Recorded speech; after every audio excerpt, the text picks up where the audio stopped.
Assalamualaikum warahmatullahi wabarakatuh. Ketemu lagi Bapak Ibu dan rekan-rekan sekalian di cara terpilih. Terima kasih pada Bapak Ibu rekan-rekan yang masih selalu setia mengikuti informasi di channel ini.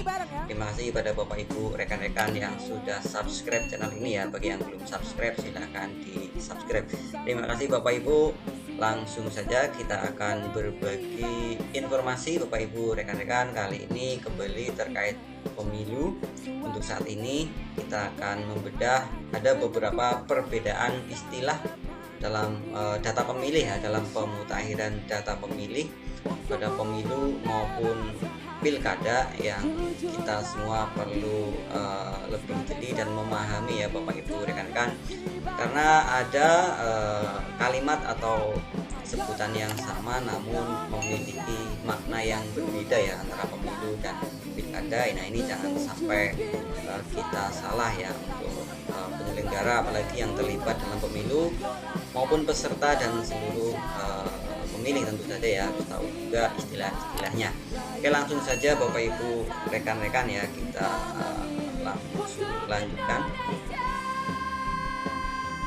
Bagaimana kita tahu pada tanggal 14 Februari 2024 akan dilaksanakan pemilu serentak ya, pemilihan presiden dan legislatif ya, dan pada tahun yang sama yaitu pada tanggal 27 November 2024 juga akan dilaksanakan pemilu kada ya, pemungutan suara pemilihan kepala daerah serentak, gubernur dan wakil gubernur, bupati dan wakil bupati serta wali kota dan wakil wali kota serentak di 33 provinsi dan 508 kabupaten kota di seluruh Indonesia ya. Antara pemilu dan pilkada ini dalam tahun yang sama dan ada tahapan-tahapan yang beririsan, dan terutama untuk kita akan membicarakan terkait data pemilih ya. Di pemutakhiran data pemilih ini ada istilah-istilah yang sama akan tetapi memiliki maksud yang berbeda ya antara pemilu dan pilkada. Untuk itu akan kita kupas pada kesempatan kali ini ya. Bapak Ibu rekan-rekan, kita sudah tahu bahwa seperti video saya sebelumnya ya, kerangka hukum untuk pemilu dan pilkada insya Allah tidak ada perubahan undang-undang yang masih menggunakan undang-undang yang sudah ada sebelumnya. Untuk pemilu otomatis menggunakan Undang-Undang Nomor 7 Tahun 2017 tentang pemilihan umum, dan untuk pilkada karena sudah diputuskan di DPR dan dengan pemerintah dan berbagai pihak ya bahwa tidak ada perubahan undang-undang untuk pemilu dan pemilu kada, otomatis yang pilkada juga masih menggunakan Undang-Undang Nomor 1 2015 tentang penetapan Perpu Nomor 1 Tahun 2014 tentang pilihan gubernur, bupati dan wali kota menjadi undang-undang, sebagaimana telah diubah sebanyak 3 kali ya. Sebanyak 3 kali dengan nomor 8 tahun 2015, nomor 10 tahun 2016 dan nomor 6 tahun 2020 yang terbaru. Dan untuk memahami undang-undang pilkada ini kita harus membaca konteksnya dalam keseluruhan, jadi tidak terpisah ya sebagaimana di video saya sebelumnya. Dan dengan tidak berubahnya aturan atau kerangka hukum juga tentu saja tidak akan merubah di aturan-aturan teknisnya ya baik itu PKPU, Bawaslu dan lain-lain yang kerangka hukum teknisnya otomatis tidak ada perubahan yang tidak ada perubahan yang signifikan ya. Otomatis nanti yang akan kita bahas kali ini ya terkait data pemilih juga pasti tidak akan ada perubahan karena sumber hukumnya atau yang menjadi acuan masih mengacu pada undang-undang yang sama.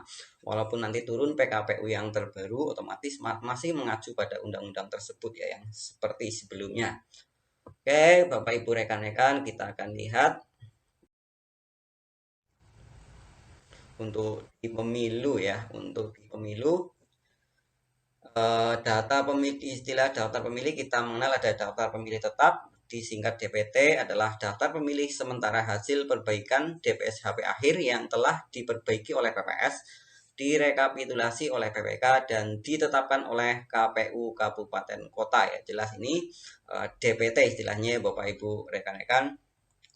Kemudian kita juga mengenal istilah daftar pemilih tambahan di pemilu atau disingkat DPTB, adalah daftar pemilih yang telah terdaftar dalam DPTS di suatu TPS yang karena keadaan tertentu pemilih tidak dapat menggunakan haknya untuk memilih di TPS lain. Mohon maaf, untuk memilih di TPS tempat yang bersangkutan terdaftar dan memberikan suara di TPS lain. Jadi karena sesuatu hal tidak pemilih tersebut sudah terdaftar di TPS sesuatu TPS, tapi karena sesuatu hal dia tidak bisa memilih di tempat asal TPS-nya dan harus memilih di TPS lain. Ini diatur dalam undang-undang seperti misalnya karena pekerjaan ya, dinas pekerjaan, kemudian juga karena belajar atau mungkin karena sakit di rumah sakit ya, karena sedang menjalani hukuman dan lain-lain ya. Ini istilahnya nanti menjadi DPTB jika di pemilu ya Bapak Ibu rekan. Dan nanti untuk di pilkada itu istilahnya lain lagi ya, kita akan lihat Bapak Ibu rekan-rekan. Nah untuk ini nanti kita mengenal juga ada A5 ya, istilah A5 untuk pemilih DPTB.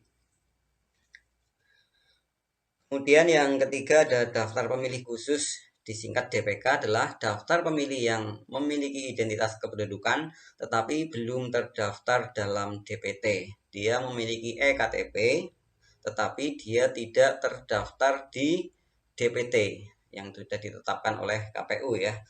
Tapi dia memiliki EKTP sehingga dia berhak untuk memilih, ada syaratnya ya, ada syarat dan petunjuknya. Otomatis dia harus memilih di tempat sesuai alamat pada TPS, alamat pada EKTP-nya ya, pada identitasnya, dan dia bisa memilih 1 jam sebelum TPS ditutup atau mulai pukul 12 ya Bapak Ibu rekan-rekan. Ini terkait pemilih, istilahnya di pemilu adalah daftar pemilih khusus atau DPK. Ini kita ambil dari sumbernya Peraturan KPU nomor 7 tahun 2022 dan nomor 7 tahun 2023 tentang penyusunan daftar pemilih dan dalam penyelenggaraan pemilihan umum dan sistem informasi data pemilih. Oke Bapak Ibu, di pemilu ada 3 jenis, 3 item pemilih ya. Jadi ada DPT, DPTB, dan DPK untuk di pemilihan umum. Dibedakan DPT, itu jelas sudah terdaftar, sudah ditetapkan oleh KPU yang bisa kita lihat ya. Di tempat pengumuman biasanya sudah ada. Kemudian DPTB, tadi pemilih dari TPS lain ya. DPK dia memiliki EKTP tapi tidak terdaftar dalam DPT. Ini ada 3 istilah. Lalu kita akan lihat untuk pilkada bagaimana. Nah, di pilkada masih sama, ada daftar pemilih tetap disingkat DPT, adalah daftar pemilih sementara atau DPS yang telah diperbaiki oleh PPS dan ditetapkan oleh KPU atau KIP Kabupaten Kota. Di DPT istilah pengertiannya itu menggunakan kalimat yang berbeda deskripsinya, tapi maksudnya sama ya. Ini sama-sama DPT, sama juga dengan di pemilu karena di sini sumbernya berbeda, karena sumbernya berbeda ini memakai penjelasan yang berbeda ya. Tapi maksudnya sama terkait DPT ini. Nah, ini yang berbeda Bapak Ibu, daftar pemilih tambahan disingkat DPTB untuk pilkada adalah daftar pemilih yang tidak terdaftar sebagai pemilih dalam DPT namun memenuhi syarat dilayani penggunaan hak pilihnya pada hari dan tanggal pemungutan suara. Nah, kalau tadi di pemilu DPTB adalah pemilih yang karena suatu hal tidak bisa memilih di TPS asalnya, dia memilih TPS lain, tetapi jika di pilkada DPTB adalah yang tidak terdaftar, memiliki EKTP, dia memiliki identitas tapi tidak terdaftar di DPT. Jadi kalau di pemilu kada adalah DPTB, di pemilu adalah DPK. Jadi dibedakan ya Bapak Ibu. Saya ulangi, jika di pilkada adalah DPTB, daftar pemilih tambahan, di pemilu adalah DPK. Jadi berbeda, jangan sampai keliru ya Bapak Ibu, karena ini dekat prosesnya, tahapannya juga beririsan ya, jangan sampai menjadi bingung apalagi untuk rekan-rekan penyelenggara ya. Nah, kemudian di pilkada Dan daftar pemilih pindahan disingkat DPPH adalah daftar yang berisi pemilih yang telah terdaftar dalam DPT yang menggunakan hak pilihnya di TPS lain. Di DPPH atau daftar pemilih pindahan di pilkada adalah pemilih yang sudah terdaftar tapi karena suatu hal tidak bisa memilih di TPS asalnya dan harus memilih di TPS lain. Dan jika tadi di pemilu DPPH adalah DPTB. Jangan bingung ya rekan-rekan sekalian. Jadi saya ulangi, DPT sama. DPTB di pilkada, di pemilu adalah DPK. DPPH di pilkada, di pemilu adalah DPTB. Ini rangkumannya ya. Ini sumber untuk yang pilkada PKPU nomor 19 tahun 2019 tentang perubahan atas PKPU nomor 2 tahun 2017 tentang pemutahiran data dan penyusunan daftar pemilih dalam pemilihan gubernur dan wakil gubernur, bupati dan wakil bupati dan atau wali kota dan wakil wali kota. Ini saat ini saya kira akan diperbarui, tetapi ketika undang-undangnya masih sama, otomatis tidak ada perubahan di istilahnya ya, karena di undang-undangnya juga sudah ada istilah ini ya. Jadi diturunkan saja teknisnya di PKPU. Jadi walaupun nanti PKPU-nya sudah muncul yang terbaru, akan tetapi ya kemungkinan besarnya istilahnya masih sama ya Bapak Ibu. Oke, bagi yang masih bingung, kita nah ini dia ya. Saya buat tabelnya biar memudahkan. Jika istilah DPT di pemilu maupun pilkada adalah sama.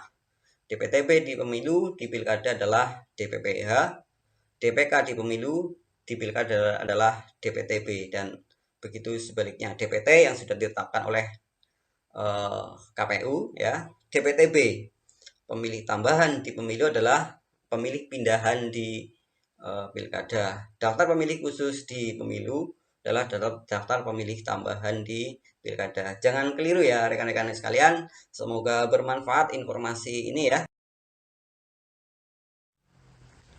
Terima kasih Bapak Ibu rekan-rekan yang masih menonton video ini. Semoga bermanfaat. Terima kasih juga bagi yang sudah subscribe ya. Yang belum subscribe silahkan di subscribe terlebih dahulu, like, komentar, dan bagikan Bapak Ibu rekan-rekan. Saya doakan Bapak Ibu semua selalu diberi kesehatan dan lindungi Allah Subhanahu wa taala. Amin amin ya rabbal alamin. Kita ketemu di video informasi berikutnya. Wassalamualaikum warahmatullahi wabarakatuh.